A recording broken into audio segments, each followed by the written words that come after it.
啦，俄罗斯的总统普廷14嘛对外表示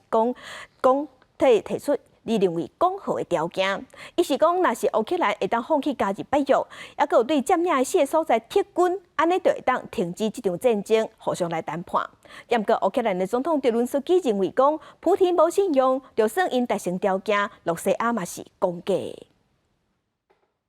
伫乌克兰和平峰会15要开进前，俄罗斯总统普廷则是提出和谈的条件，只要乌克兰军队完全撤出俄罗斯所占领的顿内茨克、卢甘斯克、赫尔松，还有扎波罗热等4个地区，并且正式放弃家己北大西洋公约组织，俄罗斯就会停火进行和谈。Диалога с Россией, от которого зависит будущее существование Украины,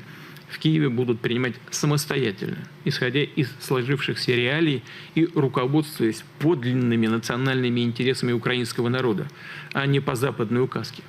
Хотя на этот счет существуют, конечно, большие сомнения. 普廷讲，无俄罗斯参加的和平峰会就无法度解决俄冲突，也无法度针对欧洲的安全问题达成协议。不过乌克兰当局批评，普廷开的条件完全是骗局，希望国际社会唔通认真看待这种违反常识的条件。乌克兰总统泽伦斯基讲，普廷的停火协议未信任的。Які окуповані і які не окуповані,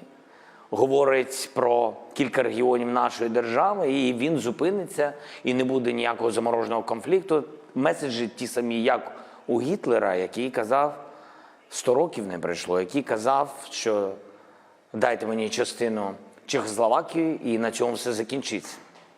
Ні,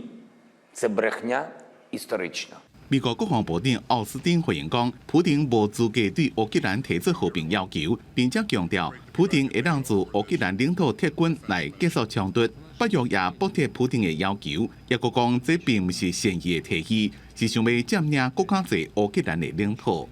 公司新闻郑伟林、张建光编译。